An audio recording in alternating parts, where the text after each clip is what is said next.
pretty sure it's 37. Really bad at math, so who knows if that's true.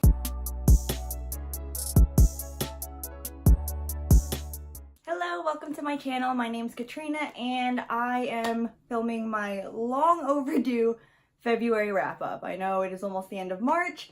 To be honest, I was not looking forward to filming my February wrap up just because of how daunting it was. So my February wrap up is also my Booktube Games Wrap Up, and I read 55 books, which is insane.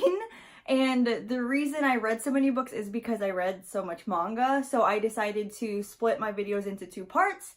So this video is going to be part 1, which is going to be all the manga I read in February. So out of the 55 total books that I read, 37 of them were manga. So that, like, I know that takes away some of the shock factor, but it is still fun to say that I read that many books. A lot of the manga I read were series. I believe I completed a whole series and I started another series, and so I'll talk about the series as a whole. I think that makes the most sense since I don't want to spoil anything. The first manga I read in February was My Brother's Husband, and this is by Gengaro Tagami. This is the 2nd volume. I actually read the first one in January for the More Manga Please book club, and this was one of the picks and I fell in love with it. It was such a cute story. Throughout this, I'm probably not going to do character names because I will just butcher them. So I'll just show you guys on here. So his twin brother actually passed away, and this is his twin brother's husband. His name's Mike. I can say his name. From Canada. And then this is his daughter. So we have a single father meeting his dead brother's husband, and I think it does a really good job of showing kind of where Japan stands in seeing homosexuality and the thought process, and I just thought it did a delicate job of the single dad kind of coming to terms with it, as well as coming to terms with teaching his daughter about it, and him kind of realizing, well, like, he thought he didn't have a problem with his brother being gay, but clearly there was some kind of falling out. I gave the first one and this one 5 out of 5 stars. This one, I believe, made me cry twice. If you want to read something that will punch you in the feels, but it's just a really, really cute story, I definitely recommend this. The next thing I read was not a manga, but it was a graphic novel, and it's the only graphic novel I read in February, so I thought it would be fitting to add it in this video. Monstrous by Marjorie Liu, and I am not a big graphic novel reader. I'm trying to read more graphic novels this year. This is the 3rd one that I've ever read, and I really enjoyed it. I really like the artwork in it. Look how cute. Like, I don't know. I really enjoyed it. This one is a lot darker than the other graphic novels I read, and it's definitely more high fantasy. We follow the main character, Mike, I can't pronounce her name, but follow her, and she has this like crazy demon thing inside of her that literally like comes out of her arm and like sucks the life out of things. It is pretty confused. I will say my one thing with graphic novels, especially like fantasy graphic novels, it's pretty confusing in the beginning, because when you think about like reading a thick high fantasy novel, you get like 100, 200 pages of world building and almost backstory, and then in graphic novels you're just kind of thrown in there, but I kind of enjoy that, so it definitely makes me want to pick up the next one to put some of the pieces together and just figure out what the hell is going on. I ended up giving this 4 out of 5 stars. The next manga I read, I believe I read 4 through 6, yeah, was Sailor Moon. I love Sailor Moon. My favorite Sailor Scout is Reihino, Sailor Mars. I grew up loving the Sailor Scouts. I read some of the manga when I was younger, but not like straight through. I definitely watched the anime, but this is just a big nostalgia factor for me, and that's kind of why I enjoyed it. I rated them, some of them 4, some of them 5, and the reason some of them were more 4 were because Usagi, or Sailor Moon, she's kind of annoying and she can get on my nerves sometimes, and she's a fucking mess and it got irritating sometimes, and that's why I bumped it down. What's funny is I think if I was like not attached to Sailor Moon or the Sailor Scouts and I just jumped into the manga series. I don't think I'd love it as much. I don't know. I have a feeling I wouldn't enjoy it as much.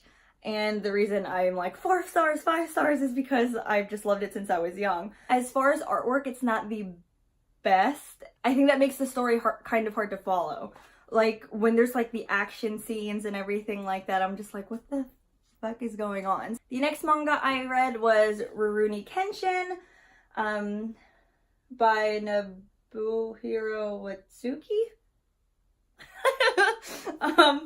Oh god, my husband's going to kill me for butchering that. So this is actually my husband's manga. He is obsessed with the series. He's reread it multiple times. He's watched the anime. He's watched the live action movies. He literally started doing martial arts and is a black belt in, I always forget what it's called, which martial arts he does, but it's like the sword one that's probably bad. I've asked him a million times what martial art he has a black belt in, and he's told me, and I just cannot. Something like that. Anyways, he's obsessed. So he wanted me to read it, so I gave it a try. Each of these like big volume ones, because he has like the collector ones or whatever they're called. There's three volumes in each of these. I read a total of 9, which is 3 of these, but it's 9 volumes. I believe he owns 9 of them, so I obviously have not finished it yet, but this follows obviously Rurouni Kenshin. His name's Kenshin. Rurouni means wanderer, and he is an ex-assassin. It is a historical fiction, like historical Japanese fiction, and I've never read anything historical Japanese fiction, so I didn't really know anything about the era, but there's lots of little tidbits in there that's like good learning moments. So I thought it would just be serious the entire time, but it definitely still has those like funny, awesome manga moments or anime moments where like the artwork gets funny, or there's lots of lighthearted moments in there.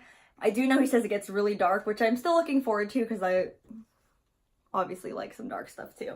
So yeah, so we're following an ex-assassin who has sworn not to kill anymore, and he definitely runs into lots of situations where like he probably should kill these people, or like in dangerous situations where he has to protect himself and they're gonna kill him unless he kills them. And it's a good story. It has one of my favorite tropes of a friend group coming together that would not necessarily be together if it weren't for the circumstances that were placed in the book. And this artwork is amazing. I know it's an older manga, but it was so easy to follow the fight scenes. Also, I love that the fight scenes weren't like dragged on forever, because some manga can do that where you're just like pages of fighting, I'm like, just get it over with. They do a really good job, and there's some pages in here that are colored in the beginning, and oh my god, just look at this artwork. It's seriously so good and so easy to follow. Anyways, 5 out of 5 stars to every volume I've read so far, and I do look forward to continue reading it, and I know I'm gonna have to because my husband wants me to. The next series I read was Mars by Fuyumi Soryo, and this was actually a reread for me, which is this is like literally the 2nd volume. It's the only one I own. I found it in my old bedroom at my parents' house in February, and I just like got hit with nostalgia because I don't know if it was middle school or high school. I think it was high school when I read this, and I remember loving it, but for some reason this is the only one I owned. On one of the apps on my phone, I was able to read it for free, and I read all 15 of them. It ranged anywhere from 3 to 5 stars. As far as like contemporary manga, I know like if I was rating this in high school, I probably would have given every single one 5 stars. But there was a lot of things that were really problematic in here that like, I understand manga is very different than comics and things that we're gonna get in America because the culture's different and they see things different. I'm not giving excuses to like, this is a lot older, so it's just not as sensitive, I guess, when it comes to some of the things. And I think that there should be a lot of content warnings for this. So content or trigger warnings, because this deals with sexual assault, rape, suicide, like all these hard-hitting topics. And I see where they really tried to do a good job with it, and it did have good moments where I'm like, okay, they handled this well. But there were some things that the characters did that I'm just like, I wasn't okay with. Or like, it happened, but they didn't do a good job of making it better after or anything like that. So one of those things being the main guy hit the main girl in one of the earlier books, like slapped her. No, not her. His ex. He hit one of his exes. And I'm like, that's not okay. I think it really did try to do a good job with these hard-hitting topics. It just fell short in some places, and that's why it ranged from 3 to 5 stars. I definitely enjoyed it more in high school because it had that bad boy falls in love with the good girl, and it was real angsty and then really, really cute in some moments, so that's Mars. The next two I do not actually have the physical copies of. I read them on my app, and they were the picks for, one of them was a pick for the More Manga Please book club, and then the other pick was from the Panels book club. I can't remember what it's called. I think this next one was from the More Manga Please. So it was A Silent Voice, and I read the first 5 volumes in February, and I had no idea what this one was going to be about, and it actually is like, whoo! Really, it was really good. I guess I should have figured out with, because it's called A Silent Voice, but so the girl is hard of hearing, and then the guy was actually her bully in, I guess, like young, like elementary, middle school. And that's where the book starts, and then it jumps to later on and the effects it had on her being bullied and him being a bully and how it affected their lives, and then them meeting again, or like him trying to reach out to her and navigating those waters with that friendship and everything. And this one, I really liked the hard of hearing rep and like the sign language. Like, it was cool to see like the sign language and things like that. I personally really want to learn sign language. I know some like the very basics, because when I used to teach special education, it was a big part of my classroom settings, because I did have a few kids who were nonverbal, so we did lean towards trying to use sign language. But anyways, I'm getting on a tangent. There's content warning for this one, because this one kind of caught me off guard. So content warning for suicide as well for this one. And lots of hard-hitting topics in some of these manga. I'm thoroughly enjoying those. I think I rated those between 4 and 5 stars, depending on which volume it was. And I do plan to continue reading it. The last manga I read, I believe it's 2 volumes, and I read both volumes, is I Want to Eat Your Pancreas. And so I saw this because of the Panels book club, and I saw Liv from Liv Reads a Latte reading it. I was like, what the frick is that title? I was like, what is this? So I definitely was like not sure going into it what it would be about. So it is about a girl who has pancreatic cancer, and this is not a spoiler because you learn it from the very first page, but she dies from it. And so it's one of those things, I'm not one of those people where like you're told in the beginning they die, and then I like hope they don't die at the end, because you know they're gonna die, but it still made me a little shook. Like, not that it caught me off guard, but it still hit you in the feels. Like, you're preparing for it from the very beginning, and it still can hit you in the feels, and I think that just means it was done well. I gave them both 5 stars, I believe. Definitely hit me in the feels towards the end. Like I said, the main girl has pancreatic cancer, and she pretty much drags the guy main character along to do all these things that she wants to do, because he finds out that she has pancreatic cancer, and he's like the only person other than her immediate family that knows. So she pretty much drags this very like loner kid who doesn't really want to do anything, and just pulls him into her life, and they eat all this wonderful food, and they go out and visit all these places, and it's a very sweet book. And I'm telling you now, she dies, because it says it at the beginning, and I was still shook. So that is all the manga I read in February. Pretty sure it's 37, but I'm really bad at math. Thank you for watching. Please look forward to seeing my February wrap-up part 2, because that will have the 18 like regular books or novels that I read. So see you guys then.